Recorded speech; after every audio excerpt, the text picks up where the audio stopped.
Morning बच्चों, welcome back in NMS classes. बेटा मैं आज आपको इस वीडियो में DAV class 8 maths chapter number 6 compound interest worksheet number 1 मैंने स्टार्ट की हुई है।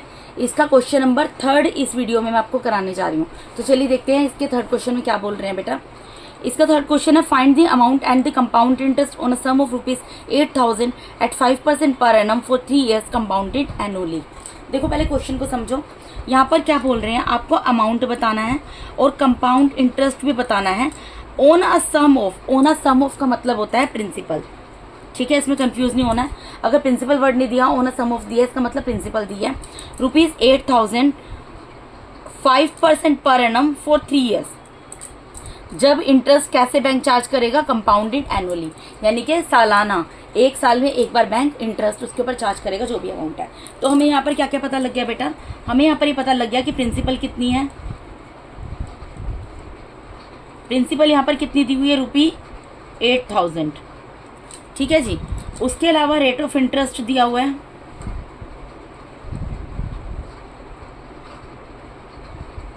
रेट ऑफ इंटरेस्ट कितना दिया हुआ बेटा, 5% पर एनम दिया हुआ है, ठीक है। और टाइम क्या दिया हुआ, टाइम ड्यूरेशन, टाइम दी है 3 years। ये इन्फॉर्मेशन हमें दी हुई है, ठीक है जी। अब हमें इसको क्वेश्चन को सॉल्व करना है। सिंपल सी चीज़ें, जैसे मैंने आपको पहले 2 क्वेश्चन बताए थे, बिल्कुल उसी तरीके से सॉल्व होगा बेटा। ये क्वेश्चन लेंथी है लेकिन ये क्वेश्चन बहुत ज़्यादा ईजी है, ठीक है। तो हम पहले सॉल्व करेंगे फॉर फर्स्ट ईयर। तो मैं यहाँ पर लिख देती हूँ for first year. First year में लिख रही हूँ, इसका मतलब क्या है, फर्स्ट ईयर में मुझे प्रिंसिपल लिखकर दिखानी पड़ेगी। प्रिंसिपल कितनी लूँगी मैं, ₹8,000, यही होगी ना प्रिंसिपल। रेट ऑफ इंटरेस्ट कितना होगा, रेट ऑफ इंटरेस्ट तो तीनों साल का 5% पर एनम रहेगा, ठीक है। तो वो मैं लिख दूँगी 5% पर एनम। और टाइम क्या होगा बेटा, टाइम, अब क्योंकि ये यूनिटरी मेथड है तो यहाँ पर हमें 3 years के लिए सोल्व करना है, लेकिन जब हम यहाँ पर टाइम लेंगे तो 1 year लेंगे, 1 year लेकर सोल्व करेंगे, ठीक है। अब सबसे पहले हमें क्या करना होता है, इसके अंदर सिंपल इंटरेस्ट निकालना होता है। सिंपल इंटरेस्ट कैसे निकलता है, P × R × T divided by 100। ये फॉर्मूला है, अपने 7th में भी पढ़ा हुआ है। P stands for principal, R stands for rate of interest, T stands for time. अब प्रिंसिपल कितना दिया हुआ है, यहाँ पर ₹8,000 दिया है, तो मैं इसकी जगह 8,000 लिख दूंगी। रेट ऑफ इंटरेस्ट कितना दिया, 5, उसकी जगह मैं 5 लिख दूंगी। टाइम है, यूनिटरी मेथड में सोचना ही नहीं है, टाइम 1 ले लेना है, डिवाइडेड बाय 100। 20 से 20 कैंसिल हो गई। यहाँ पर क्या आ गया, 80 × 5, यानी कि रुपये कितना आ गया, 5 8 40, ₹400। यानी कि सिंपल इंटरेस्ट जो है बेटा मेरा फर्स्ट ईयर के लिए कितना निकल गया, ₹400। अब जब हम सिंपल इंटरेस्ट निकाल लेते हैं, उसके बाद हम क्या निकालते हैं, उसके बाद हम निकालते हैं अमाउंट। देखो बेटा, इस चीज़ को इस तरीके से समझो। आप बैंक में गए, आपने बैंक को बोला कि ठीक है मुझे ₹8,000 दे दो, मुझे ₹8,000 की रिक्वायरमेंट है, ठीक है। तो बैंक ने बोला ठीक है, आपको कितने ईयर्स के लिए चाहिए, आपने बोला मुझे ₹8,000 3 years के लिए चाहिए। बैंक ने बोला ठीक है, मैं तुम्हें ₹8,000 तो दे देता हूँ, लेकिन उसके ऊपर तुम्हें क्या करना पड़ेगा, हर ईयर के एंड में, यानी कि अगर फर्स्ट जन में साल शुरू होता है तो 31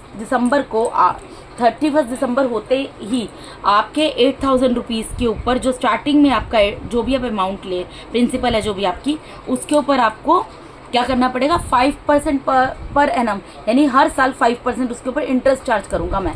और उसका जो अमाउंट बनेगा वो अमाउंट मैं आपसे लूँगा हर साल, ठीक है। हर साल मतलब पूरे तीनों साल का कैलकुलेट करके टोटल में ले लूँगा। तो जैसे अब फर्स्ट ईयर है, फर्स्ट ईयर में तो प्रिंसिपल 8,000 ही रहेगी, ठीक है। रेट ऑफ इंटरेस्ट वही रहेगा, टाइम क्योंकि यूनिटरी मेथड है, 1 year ले रहा है। तो हम ये तो निकालेंगे ना पहले कि 8,000 के ऊपर कितना सिंपल इंटरेस्ट उस बंदे को देना पड़ेगा बैंक को, ठीक है। तो आपने निकाला, आप अपने लिए कैलकुलेट कर रहे हो कि मुझे कितना पैसा देना पड़ेगा, ठीक है। आपने हिसाब लगा रहे हो, आपने हिसाब लगाया, अच्छा मैंने ₹8,000 लिया है तो मुझे 5% उसको इंटरेस्ट देना है, यानी कि मुझे पहले साल के एंड में उसको कितना इंटरेस्ट देना है, 400 देना है। लेकिन अमाउंट कितना देना है, अमाउंट मतलब ये तो आपने सिंपल इंटरेस्ट निकाला है, ठीक है। सिर्फ इंटरेस्ट, ऐसा तो नहीं है ₹400 जाकर पकड़ा दोगे, आप टोटल अमाउंट पकड़ाओगे ना। अमाउंट का मतलब क्या होता है बेटा, प्रिंसिपल प्लस सिंपल इंटरेस्ट, ठीक है। जो आपकी प्रिंसिपल थी और उसके ऊपर जो भी सिंपल इंटरेस्ट बैंक आपसे चार्ज करेगा, उन दोनों को ऐड करोगे, इसका टोटल आपको बैंक को देना है फर्स्ट ईयर के एंड में। अब फर्स्ट ईयर, अब प्रिंसिपल कितनी है, ₹8,000 है, प्लस सिंपल इंटरेस्ट कितना है, ₹400 है। यानी कि अब फर्स्ट ईयर के एंड में बैंक को आपको कितना पैसा देना है, 8,400। ये आपका क्या निकल गया, अमाउंट निकल गया at the end of first year, ठीक है। मैं इतना लाइन वाइज नहीं लिख रही हूँ बेटा, ठीक है। Eight the end of first year आपको क्या देना है, अमाउंट यहाँ पर 8 मैं लिख देती हूँ यहाँ एट द, आप लिखो ना लिखो, नहीं भी लिखोगे बेटा तब भी चल जाएगा, ऐसा कोई दिक्कत नहीं है, लेकिन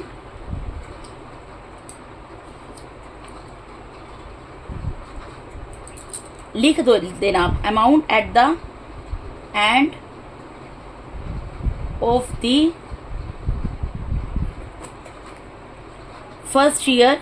फर्स्ट ईयर के एंड में आपको कितना अमाउंट देना है बैंक को, यानी कि ये मैं इसको यहाँ से कैंसिल कर देती हूँ, मैं इसको यहाँ लिख देती हूँ सीधा, ₹8,400। आपको ये पता लग गया आपको पहले साल के एंड में कितना पैसा देना है, ₹8,400 देना है। ठीक है, अब हम बात करेंगे सेकेंड ईयर की, लेकिन आप तो 3 साल के बाद देने वाले हो ना पैसे, 3 साल के बाद देने वाले हो, तो अब हम सेकेंड ईयर पे मूव करते हैं। अब सेकेंड ईयर के लिए प्रिंसिपल क्या होगी, देखो अगर ये हम सिंपल इंटरेस्ट से हमें क्वेश्चन सॉल्व करना होता तो प्रिंसिपल हमेशा 8,000 ही रहती, और हर साल आपको ₹400 के हिसाब से 3 साल के बाद आपको ₹1,200 सिंपल इंटरेस्ट, मतलब जो इंटरेस्ट है टोटल वो आपको बैंक को देना पड़ता।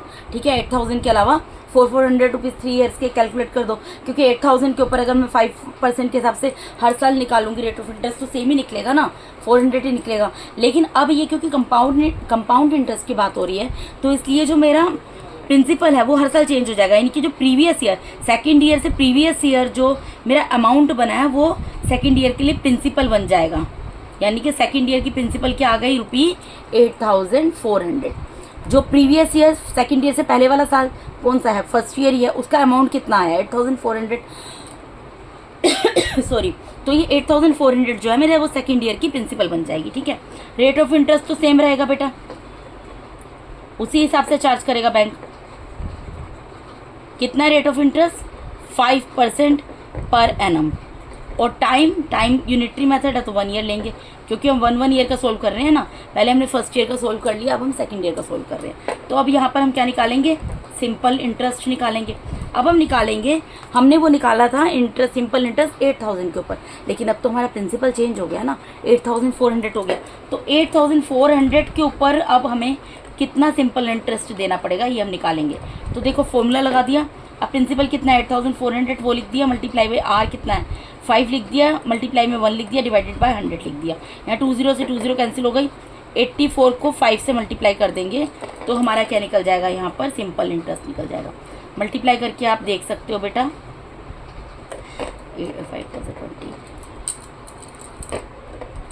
420 आ जाएगा। ठीक है, इसको मैंने मल्टीप्लाई किया तो ये कितना आ रहा है 420, यानी सिंपल इंटरेस्ट जो है वो सेकेंड ईयर के लिए कितना निकल रहा है बेटा, 420 निकल रहा है, ₹420 निकल रहा है। ठीक है, अब हम अमाउंट निकाल लेंगे। ठीक है, तो अमाउंट कैसे निकालते हैं मैंने आपको बताया, जो भी आपका प्रिंसिपल रहा है उसमें आप सिंपल इंटरेस्ट को ऐड कर दोगे तो अमाउंट निकल जाएगा ना। अब प्रिंसिपल कितना रहा था सेकेंड ईयर के लिए, सेकेंड ईयर के लिए प्रिंसिपल क्या था 8,400 प्रिंसिपल था, और सिंपल इंटरेस्ट कितना निकला 420, इन दोनों को ऐड कर देंगे, 8,400 प्लस 420, इन दोनों को आप ऐड करोगे तो आपका ये आएगा ₹8,820। कितना आ गया, 8,820 रुपीज़। ठीक है, अब हम बात करेंगे थर्ड ईयर की, 3 साल के लिए सोल्व करना है ना बेटा ये क्वेश्चन, तो अब हम थर्ड ईयर पे मूव कर गए हैं। अब थर्ड ईयर के लिए प्रिंसिपल क्या होगा, जो इससे प्रीवियस ईयर का जो अमाउंट होगा वही थर्ड ईयर के लिए प्रिंसिपल बन जाएगा। तो थर्ड ईयर से प्रीवियस ईयर कौन सा है, सेकंड ईयर, और सेकंड ईयर का अमाउंट कितना है अभी मैंने आपको निकाल कर दिखाया है 8,820 रुपीज़। तो ये क्या बन गया, प्रिंसिपल बन गया थर्ड ईयर के लिए। रेट ऑफ इंटरेस्ट मेरा सेम रहेगा, वो चेंज नहीं होगा, वो थ्रू आउट दी ईयर्स, जितने भी ईयर्स के लिए कंपाउंड इंटरेस्ट निकालना है यूनिटरी मेथड में, वो इसमें अगर देखो, अगर इसमें बोला गया हो कि फर्स्ट ईयर के लिए आपको 5% के हिसाब से निकालना है, सेकंड ईयर के लिए अलग परसेंट से निकालना है, तब बात अलग होती है, otherwise through out the all year same रहेगा। तो ये कितना है बेटा, ये तो 5% पर एनम दिया हुआ है, और टाइम जो है यूनिटरी मेथड है तो 1 ईयर ही लेंगे। ठीक है, तो अब इसको सोल्व कर लेंगे, यहाँ पे सिंपल इंटरेस्ट निकालेंगे बेटा। सिंपल इंटरेस्ट क्या होता है, P multiply by R multiply by T divided by 100। ठीक है, P मतलब प्रिंसिपल 8820 है, मल्टीप्लाई में R, रेट ऑफ इंटरेस्ट 5 है, मल्टीप्लाई में टाइम T 1 है, वो लिख दिया, डिवाइडेड बाय 100।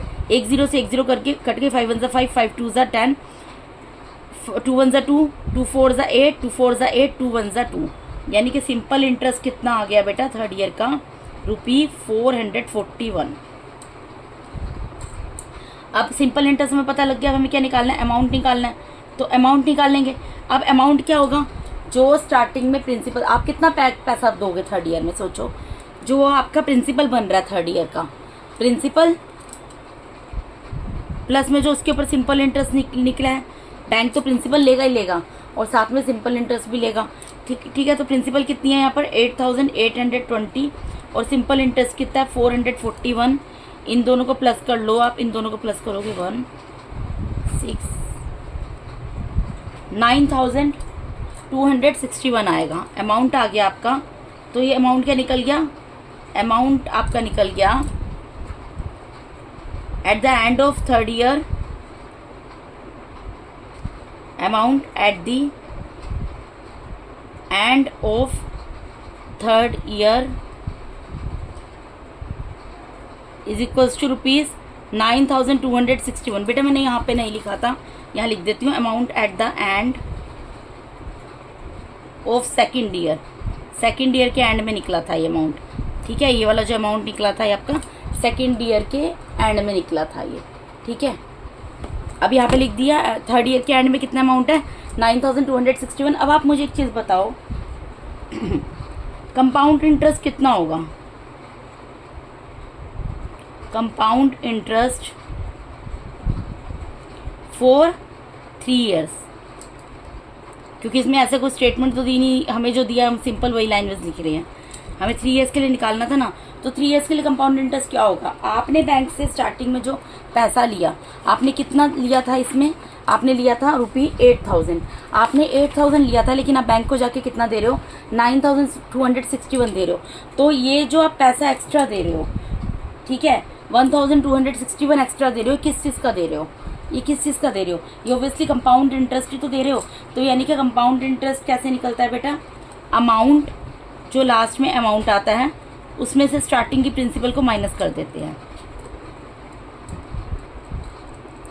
अब अमाउंट कितना आया आपका, यहाँ पर आप देख सकते हो 9261, इसमें से मैं प्रिंसिपल को माइनस कर देती हूँ। प्रिंसिपल कितनी है बेटा, अब प्रिंसिपल कितनी थी 8000, तो माइनस करोगे क्या आएगा, तो ओरल भी कर लोगे, 1261, ये आ गया आपका कंपाउंड इंटरेस्ट।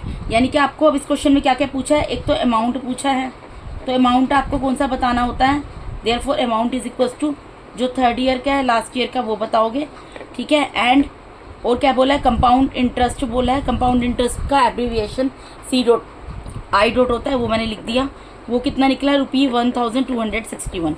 तो ये दो चीज़ें आपको बतानी थी, दोनों चीज़ें मैंने बता दी हैं, ठीक है बेटा। तो इसके साथ ही मैंने यहाँ पर आपको DAV class 8 maths chapter number 6 compound interest, उसके वर्कशीट नंबर 1 का क्वेश्चन नंबर 3 पूरा कंप्लीट करा दिया बेटा। अगर आप मेरे चैनल पर नए हैं तो काइंडली मेरे चैनल को सब्सक्राइब कीजिए। अगर आप लोग को मेरा टीचिंग मैथड अच्छा लगता है तो मेरे वीडियोस को ज़्यादा से लाइक कीजिए और अपने फ्रेंड्स के साथ शेयर कीजिए। Thank you so much for watching my YouTube videos. Thank you so much, God bless all of you.